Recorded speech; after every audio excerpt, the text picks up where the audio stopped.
Welcome, gentlemen. I think this is one of the highlights of Channel 3 SMR TV because I've never been surrounded by so many industry leaders at one point. Let me introduce them quickly from right to left, my right, your left. David Schenker, CEO Americas of Lightspeed. Welcome to be here. Thank you. Chris Fanning, President and CEO of SSI, sitting next to him. Next to him is Frederick Charles Petit, the founder and CEO of Toluna at the moment. Then we have Gary, you're Gary. Patrick Comer, the CEO of Lucid, and Gary Laban of Research Now. Welcome. Thank you. And there is, oh, it's not even there. There was a sixth seat at some point because we also should have here Chuck Davis. Maybe if he's watching online in the cab, let's just give him a shout out because he got stuck in the airport of Protégé. And we want to, for the next 20 minutes or so, we want to explore the state of the industry and specifically what both Finn and Laurent have referred to, the new ways of data collection and all the stuff that means both for this industry, perhaps for your companies, and what we should think about it. And the first thing I want to reflect with you on is, SMR has always been the champion of ethics and standards in the industry. We talk about a lot of new entries and new methods and automatic data collection coming into the industry. Let's discuss how important are these ethics and standards to actually do business, right? How important are they? Let's tell. Maybe we can get rid of them altogether because there's a lot of companies collecting data who don't abide by the code. So I would say ethics, absolutely. We need to keep ethics at the highest level at all times. Break all the rules, right? If we don't break all the rules and try new things and fail when we're trying, we're never going to move the industry forward. So there is a place, yes, to make sure we're doing things the right way, but I got to tell you what, I think all of us around this table are doing whatever we can to try new ways of thinking, new ways of doing things, to change things up. We've got to break the rules, we've got to fail, and then we'll win as an industry. I think I would also add to that, I think that the ethics are there for consumer trust, and they're ultimately there so that the business thrives. And when there's a balance between breaking the rules, which is absolutely what we need to do, and the ability for the very consumers about whom we want to learn more, gaining their trust and creating that equity, that we each have something to give and to gain by doing it, that it keeps the balance of the sector thriving while there is all of this change going on that obviously creates some uncertainty among the consuming public as we do things differently. I think that I'm not going to say I agree with everything that has been said. I do. I think that the foundation of this industry are a certain set of rules of engagement, whether it's with client or with consumer or respondent, and it's also the rules of what is a good quality market research project. And I think that I agree that we should think from an open mind and innovate, but we should not completely scrap the foundation of what has made this industry a great industry. I think we should leverage it, and we should fight against one thing, which I think he was implying to, which is dogma. Because dogma, it's more of a political standpoint within the market research industry that you can't do a certain number of things because there is a dogma. And dogma is a killer of innovation. But if you apply the rule and you make the rule evolve, okay, like you would evolve a constitution or you can revolutionize the system from within rather being revolutionized from outside. And I think that's a great way to look at it. But dogma is kind of a label for sticking to the rules. Now we're trying to be a global industry. If we're going to meander with the rules, how can we ever keep global standards up? Listen, Comer broke the rules, right? He broke the rules by creating Lucid. That's the type of thinking that we need in this industry. Okay, this is an accusation. Did you break the rules? I don't know if it's an accusation. We developed a marketplace, but we also started a new business. I think that Frederick is spot on about dogma and how we need to address the pros and cons of it.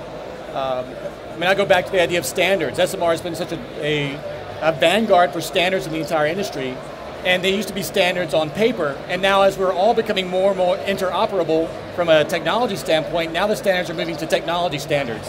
It's a new role for all of us to play, where standards become even more important for us to break some of the rules that we're going back to. We need a common method of engaging from a technology standpoint. Well, and I would add, as much as we are competitors here on the stage, we need to be incredible collaborators. about creating those set of ethics and the rules that allow us to be self-regulating, because to regulate ourselves is a far better way than to have third parties try to do that for us from the outside in. And so we need to be very vigilant about creating those regulations. That's what this code is trying to prevent, right? Let's regulate ourselves. Yeah, Chris? Yeah, I was going to say, I think you brought up ethics to start the conversation, so I think the bar is even higher now than ever before.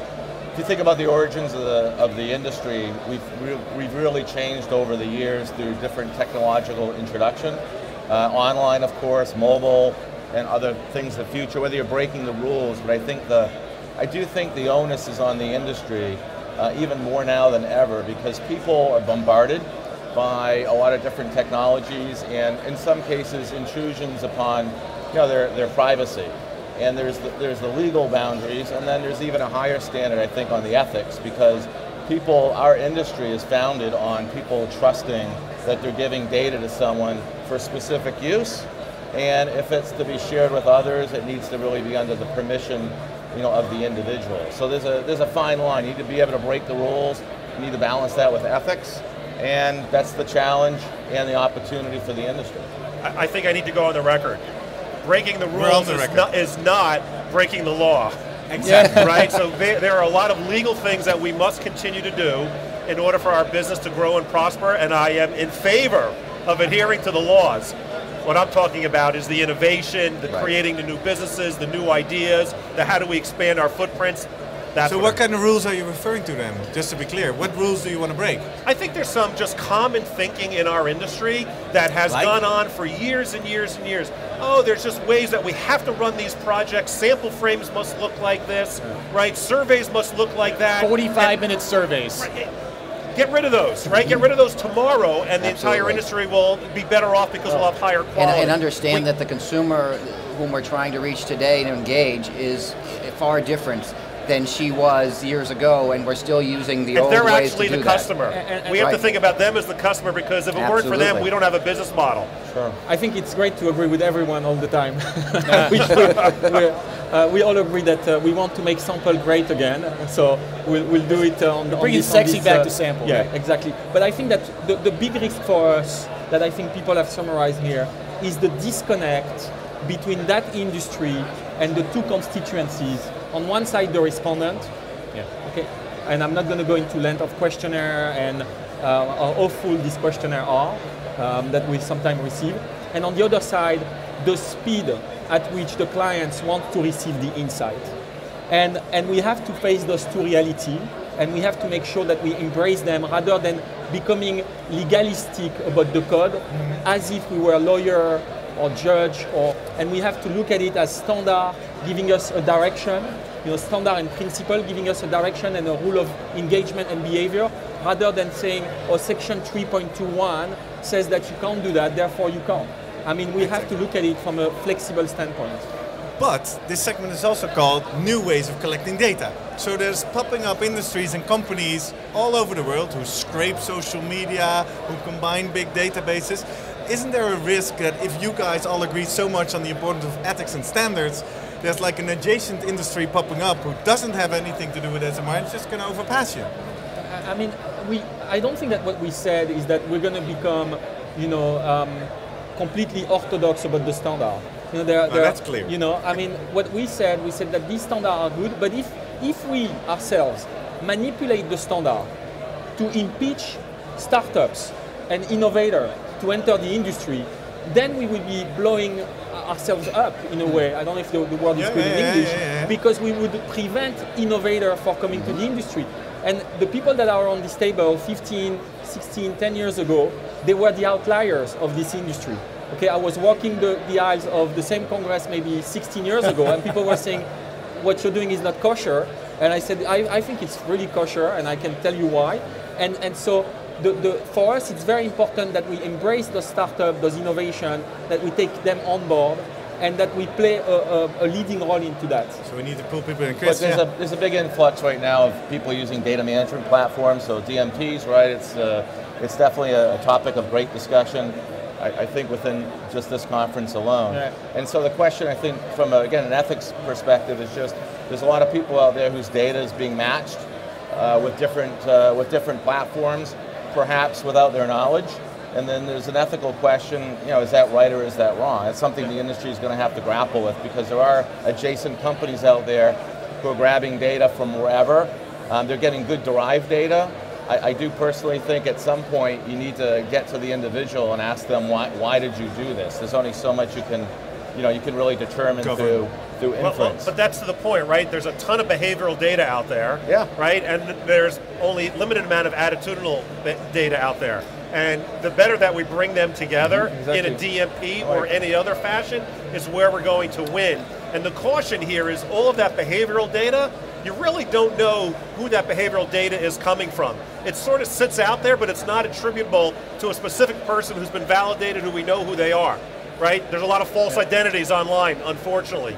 So the ability then to marry it in a way that makes sense, to add value to the clients, so they can make some really informed business decisions, that's what's critical. And I go back to saying that when you do that, which is where we are going and where we need to go, it has to be done with that expectation on the consumer/customer's mind that this is going to happen and that he or she will get the value in return for allowing that to happen.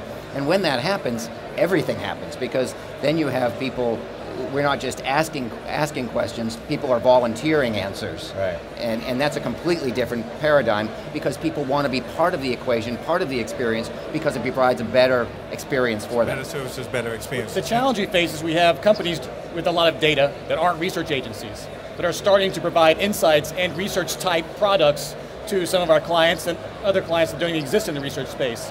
So how do we balance our need for standards and ethics, as we've been discussing, where we have ad tech and martech who are just marching along, frankly, mostly ignoring all these things, and how we can stay relevant at the same time. So what is your answer to that? Should we pull them in to this body? Should they become part of ASMR, or how do I think that'd be a huge step. I'd love to see all the DMPs sponsored here, because then we're actually getting permission and consent from the user to use that data.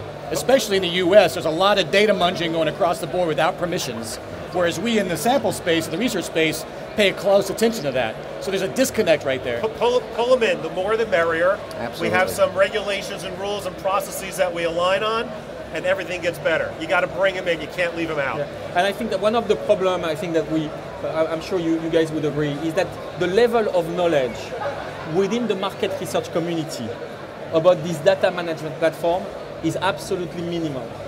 So I think that let's do quickly. Do we I'm not agree talking on about that? these guys. I'm not talking about these guys. I'm talking about I'm not seeing you. in general. In general. I came within from the market Martech, research. so- You're like, I don't agree. You can't participate in the. you're like the expert Not here. applicable. I think that if you ask the average researcher, when I say average, it's not judgmental at all, in Europe or in the US, about knowledge about the data management platform and how it works, what it does, what function it completes, I think that the level of knowledge is minimal. So I think that we need to embrace, we need to get them closer to us, because our researcher, our people would benefit from And operating individuals them. experience brands ubiquitously, right? So 360 degree, 24/7, always on. We don't discern as individuals, as consumers, between a research message or an advertising message. It's our whole experience of that brand. And so the integration is what's important, because that's how we as consumers think about it anyway. So to make that tangible and to kind of round this up, what can we, you as the CEOs, the people around us watching this debate, the people online watching this, what can we do to make these bodies more attractive to these type of companies and to actually pull them in? Well, first of all, they're starting to become our customers. They want to sell us data appropriately with the standards and ethics, but we have a lot of DMPs and DSPs throughout the ad tech and martech space. We're starting to recognize that the market research industry is a part of their overall addressable market, and likewise. So these conversations are already happening. I'd love to see Oracle, Blue Kai here, pick your favorite poison of a DMP. It's really about, as the role of a sample company is evolving. It used to be we just found a respondent, they go to a survey, and the data is in the survey that matters. Now we have all the panel or screening data, the adjacent third-party data collected from DMPs and otherwise, and all that integration is starting to happen. So literally, our role is evolving rapidly from provider of the respondent to all the associated behavioral and associated data with that user across the board. Look, we got to bring them in because there's the fine line between marketing and market research is blurring, right? Yeah. I think it has been for years. But what can this industry do to bring them in? How do we make ourselves attractive? Start How do the we conversation. Yeah. So Start I the think SMR plays a prominent role in that by going out and trying to reach these organizations, some of the significant players or associations, and invite them to the table. And Yeah, but let's we're have doing, a discussion. I think we're doing it ourselves. Look at our newest CEO. Look at his background. Yeah. Right? If you think about it, organically, it's already happening. It's happening. It's happening. It's happening the at the level of the going in that organization. direction. And our end customers are demanding it as we well. can't, So we can't impede it. We have to continue to help as it the grow. line is blurring at the sort of the experience level with the consumer between marketing and market research, it's blurring organizationally at an enterprise level with the brands with whom we're working. Good. Well, I just wanted to have that on the record, so we actually got something happening out of this panel. But moving forward a little bit, because what you mean, if they come in, if all these data sources are being combined, we start to live in the era of big data, so to speak, right?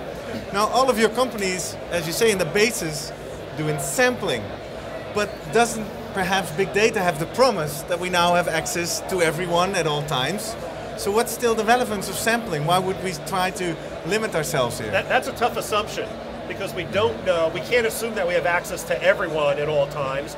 And the second assumption is we can't assume that those we have access to, we know accurate information about. So that premise may be a little cockeyed in that we can't start there. If we start a little lower and say there's more information about more people, that's okay. But at the end, like I said earlier, we've got to know who they are, because there's too much fraud going on, and unless we can identify people and accurately know that this young male is a 25-year-old male who lives in New Orleans, right, our clients won't benefit from bad data. So you're saying the whole big data thing, there's too much No, wrong it's great. data? The big data thing is great. What I'm saying is we need to ground it in accuracy. We need to verify and validate so that our clients are making decisions off of data that is grounded and accurate. We use big data as a scaremongering tactic, right? Big data is going to ruin research or ruin sample. No. One premise I always use is that answers breed more questions. And Okay. so just because you have big data, or everyone's gotten a research report back with a bunch of answers, insights, and ask more questions of me. They want to go deeper into it. Big data is the data we already have, not the data we will have in the future. So big data doesn't remove the need to ask more questions. Well, I think big data has been around. I mean, look, I'd love to be the guy who coined the phrase, because I think big data is, depending on your age and your experience, it's been around for 30 plus years. Right. It's just today there's bigger data, there's more of it. The rate is It's easier to increasing. combine So and the connect. challenge for us is how to help clients turn all this data into actionable information, because that's the name of the game. And I think we have so many sources now of information. Going back to the original conversation, being able to validate, that people are who they are, and then sharing that data and connecting it with other data sources in a legal and ethical way. That's the challenge, Right. for the Actually, industry. I think that we have a potentially huge advantage because we have so many information that people are willing to give us, and from a proactive standpoint, giving us the why they're doing what they're doing. And that if we combine that data, which we're doing, with behavioral tracking, passive metering, transactional data, loyalty card-based data, I think that we can bring even more accuracy. And I'm going back to what the discussion earlier on, accuracy to the data management platform, because we can give them something that they currently don't have, which is this very, very detailed profile of people's opinion, combined with behavioral data. So And I think that goes right to where Patrick started as well, which is just when we think we get to the edge of omniscience, the questions get harder. And so we think we have enough data to answer today's questions. We're still in front of where we want to be in terms of tomorrow's questions. And so it'll just be a cycle where we're continuing to look for the next question and to understand more and more and more. And that's the advantage of big data, where we will be able to solve for what we have today, and we're probably not yet there to solve for what we need to tomorrow, which ensures all of us careers and jobs. Could we agree that ultimately what we want to be able to do is activate solutions? So to take all this information that we all have in different ways, shapes, and form, and then be able to activate something for a client so they can actually do something with a consumer. That's where we need to get to. But it does mean, if you all say this, that your role, and I guess since you're the leaders in this industry, the role of this industry is shifting from more data collection towards more validating, creating more actionable insights, Right. getting to the next questions, Hey, right? So we're- that is a shift. We're all dancing as fast as we can. Oh, yeah. I know everyone up here, we're all dancing as fast as we can to continue to do that for the industry. And technology is up driving us very quickly forward. You know, I think one element about sampling. You said is sample still legitimate or at the Relevant. age of relevant? Yeah. Sorry, relevant. I say the biggest problem is that if you talk to a marketer, or a marketing director, he says, "How fast can you get me the insight?" And if your sampling rule, basically, give me the result in a week versus a day, then you become irrelevant. Not the, not the methodology, yourself you become irrelevant. So I think that a big part of what we need to do is pushing, getting the insight in real time. And if we get the insight in real time with the proper sample structure, I think that's a winner for us. And that's a reassurance for the client. And look, depending on there's a lot of different clients out there, different segments, and not every analysis, has the same need, frankly, Yeah. for the level of data or the level of sampling. If you're trying to decide to choose a blue or a red mic cover, it's not a You big don't need decision. to You know, answer I think it's everybody. fine. If you're trying to decide, It doesn't match his shoes. on a $200 million that's- product launch, and you're going to spend a lot of money, and you're going to spend a ton of organizational time, spending more money on the data Yep. for accuracy to give you higher confidence, it's probably worth it. And I think that's our job, is to just enable, to be able to do all the aforementioned, depending upon what the customer wants to do. It's really their choice as to how serious to make the data sampling for the decision they're going to make. All right, all right. Well, gentlemen, that's how quickly 20 minutes can fly if you're talking with some of the most interesting thought leaders of this industry. Thank you very much for taking up the Thank you. invitation to join us here. I think it's an honor and privilege just for us here in our little studio at Channel 3. I hope you back home or back in the office or wherever you are, you really enjoyed it. I hope it was your boss you were watching and you take him up on it when he's back at the headquarters next week. Strong messages. We got to include the new entrants and we got to move up the chain and make sure we validate all that data is out there. Thank you very much. Thank you. Thank you. Thank you. Thanks. And with that.